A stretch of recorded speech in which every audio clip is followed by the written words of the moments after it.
Welcome back to the Pig Trail Show and the Arkansas Football Recruiting Report with Otis Kirk. I'm Jacob Morris. Otis, we've got a couple recruits to talk about, some visits, some, we'll say, crystal ball buzz as well. Let's start with Jquan Balden, the Juco offensive line prospect out of Mississippi. He was one of those guys that was on campus yesterday for the Florida International game. Yeah, I mean, Mississippi Gulf Coast Community College, 6'7", 350, Jacob. Big kid. I mean, he is could play tackle, obviously. But yeah, he was here for an official visit. This was his first one. He had a good visit. Really impressed with Arkansas. He said he feels like he can play. He liked the facility. He said the biggest thing that caught his eye, though, with Arkansas was they had told him what a family atmosphere it was. He said when he got here, he realized that was real. Mississippi State, Auburn, and Purdue. He's got other offers, but right now, those are the main three competing with Arkansas. He has offers to all four of those. So we'll see what happens. But yeah, he's capable of coming in and playing. He wants to play. I mean, these JUCO kids are a little bit different. They have 2 years to play, so they don't want to go somewhere. They only got two. Not like a high school kid that could come in, maybe red shirt, play 4 games, and then have 4 more years. They've only got 2 years, so he wants to play.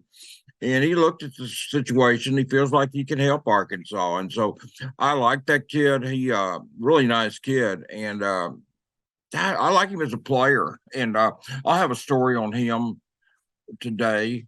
Well, both the official visitors, obviously, I will have stories, photos, and stuff of them later today.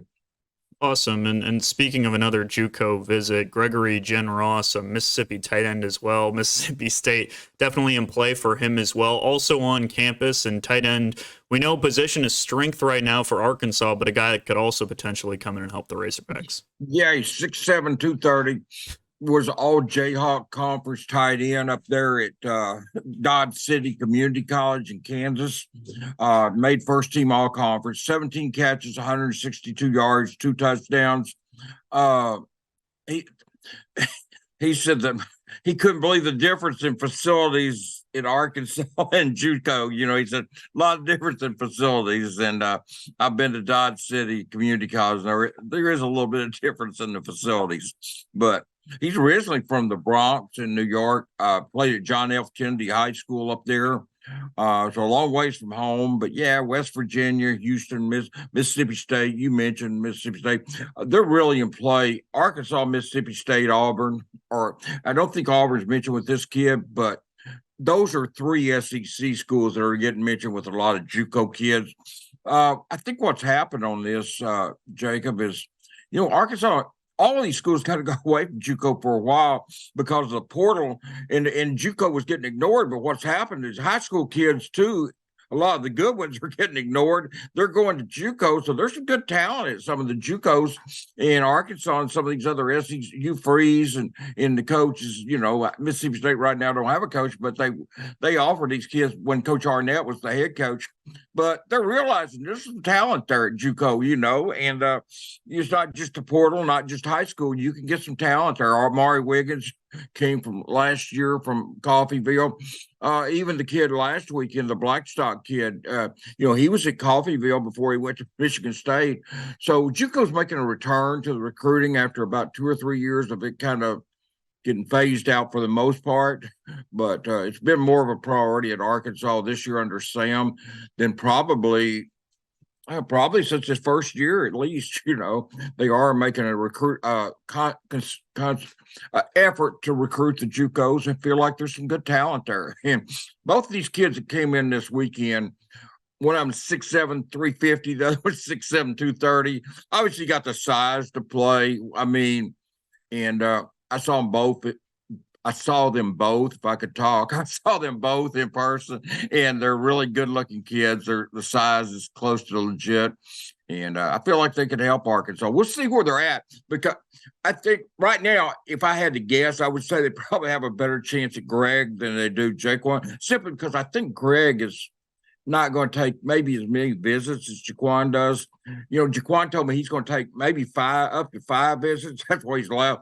And he said this was his first one. So if he goes through with all that, it's going to drag out for a while. He's from Canton, Mississippi. So you got to think Mississippi State when they get a coach, they might have, because he is from Canton, whereas the tight end's from New York. So, he would, so he didn't have that home state deal.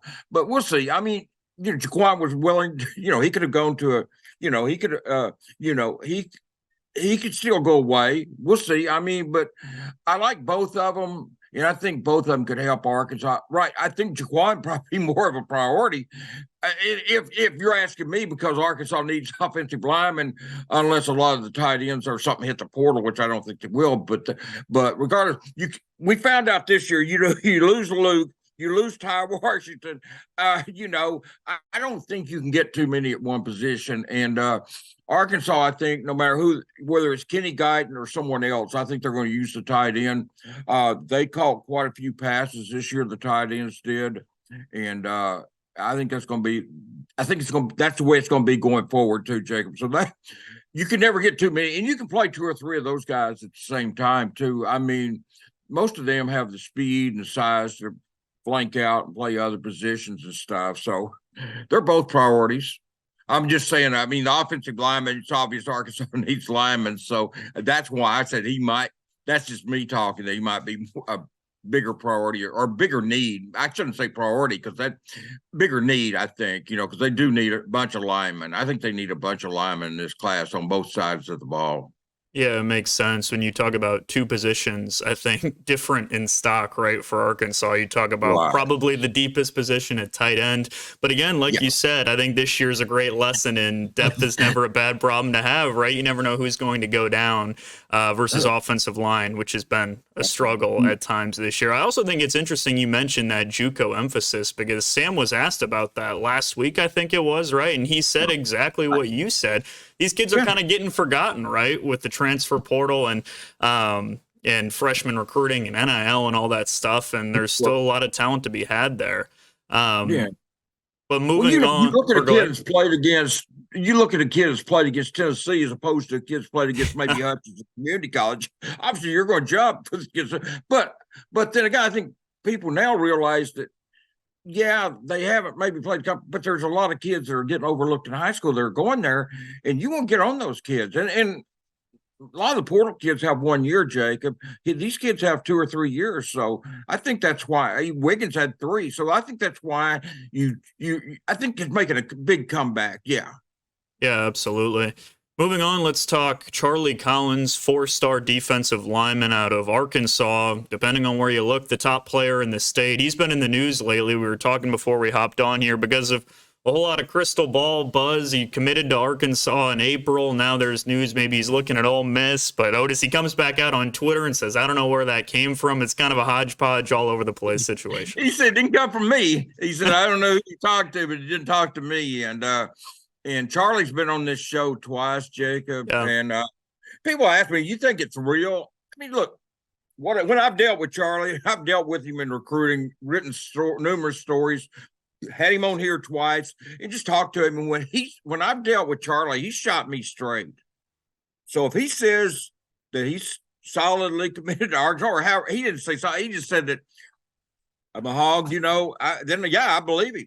And I'm going to believe him until he says differently over some reporter doing a crystal ball to Ole Miss, because if he says he's committed, then I think the news that came out today, I guess it kind of came out last night, but where Sam is definitely keeping his job. I think that helps with Charlie. I mean, it probably helps with undoubtedly it helps with all the recruits, but I think a deal like Charlie. I think that was, some of these kids have had to kind of keep their options to a degree open, because the coach they committed to might not be there, And now that they know he's coming back, I think you will see some of this settle down a lot, not a little bit, but a lot. I think, you'll see these kids feel relaxed, and feel good about signing early with Arkansas, knowing that Sam will be here as the head coach in 2024. I think it was good they came out with that, and kills the rumors and stuff like that. Yeah, let's talk a little bit more about that. You take a kind of macro glimpse at recruiting as a whole. There's been a little bit of shifting in Arkansas recruiting in a couple of the classes, but you hit the point right now that it's solidified Sam Pittman's going to be back. All of that question, everything up in the air is kind of settled down for now. How does that impact recruiting as a whole, and what do you expect to see moving forward? I I think you will see a lot of the rumors of kids going to other schools. I think that will end.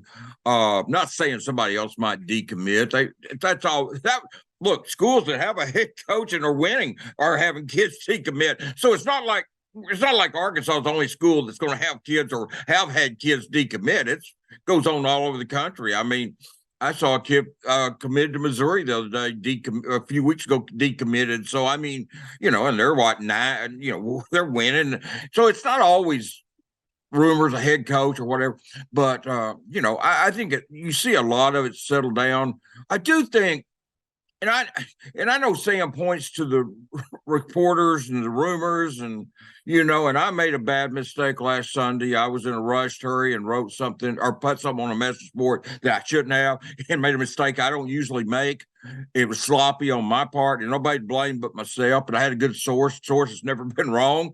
Obviously he was wrong that time. Well, I don't know if he was wrong. He misunderstood. And I rushed. I was getting ready to do the 3:00 with Jason and I rushed. And like I said, that's all on me. That's on nobody else. I completely on me 100%.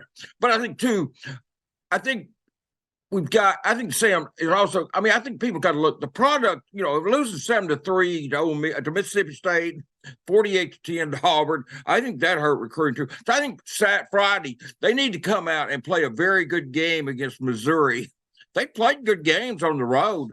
I mean, they've been in all those road games. I mean, LSU, Ole Miss, Alabama, and I thought they played pretty well last night after they settled in.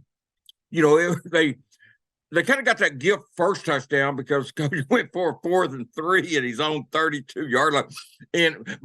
So I thought he kind of handed Arkansas a gift there. But then again, I thought once Arkansas settled into the game, I thought they played a decent game. Now, obviously, Florida International, we're not going to sit here and I'm not going to pretend that they're a Missouri or they're an Auburn or an SEC school. We know they're not. But I'm not really talking about the competition. I'm talking about the opposition. I'm talking about how Arkansas plays. And I think they need to play well Friday against Missouri. I think that would also help Arkansas. There's no rumor about Sam now, but I still think they need to go out and put a good competitive product on the field Friday. And I think, it wouldn't surprise me if they did. These Missouri games, Missouri's kind of dominated this series, but they've been close. And one thing I will say, they've only won one time in Fayetteville. They have dominated Arkansas, but they beat them in Little Rock. They beat Arkansas in Little Rock. They beat them every time in Columbia, I believe. But Arkansas did win in Fayetteville twice. Brett beat them the first time they came to Fayetteville, and then he lost, and that was the day Brett got fired. And then Arkansas under Sam beat them the first time they came down here, 2021. Yeah, 2021. Arkansas beat them pretty handily. So, so Arkansas's 2-1 in Fayetteville against Missouri. That's where they've had their best luck against Missouri. And I'll be honest with you, Jacob, and I will be surprised if Arkansas doesn't come out and really play a very good game Friday.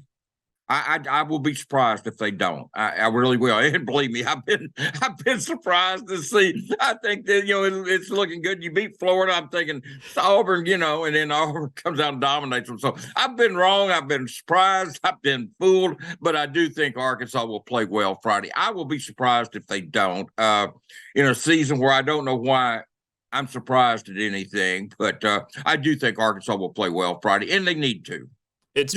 Yeah.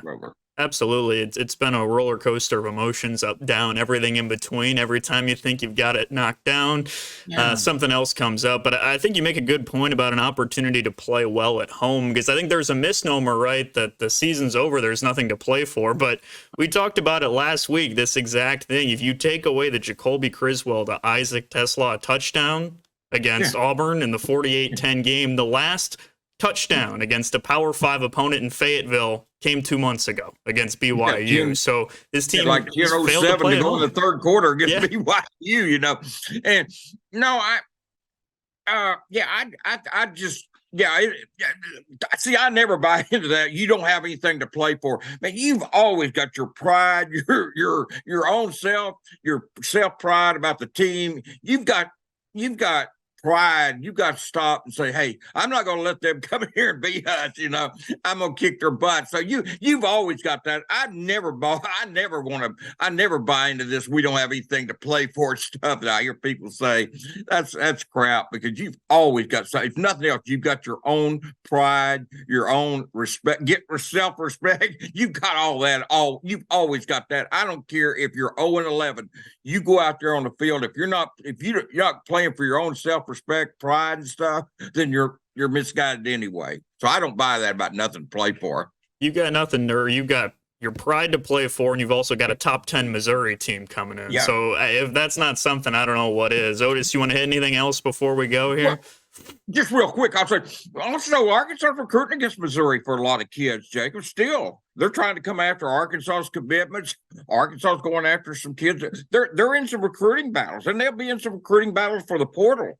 So there's another reason to play. I mean, you know, you put a little damper on Missouri season, or blow it a little bit, play smart. That's another reason, because they're right now they're recruiting against Missouri for kids, and they're gonna be recruiting against Missouri through the portal and through some other high school kids. So, you know, and JUCO kids. So yeah, you got that to play for, and that's a big reason right there to show these recruits, hey, yeah, we didn't have a season, but we've also lost a lot of and I want to say I'm talking about, you know, the coaches say we've lost, you know, I think 5 or 6 games by a touchdown or less, you know. So you there again, you've got recruiting to play for. I mean, you can impress recruits with a win over Missouri. The season's been up, down, everything in between, but I think it'd be a nice bow on it to say, hey, there's no 10-win regular season up there in Columbia. Arkansas took care of business in Fayetteville. Well, thank you as always, Otis. This has been the Arkansas Football Recruiting Report. We'll chat next week. More Pig Trail Show on the other side of the break. Thanks, Jacob.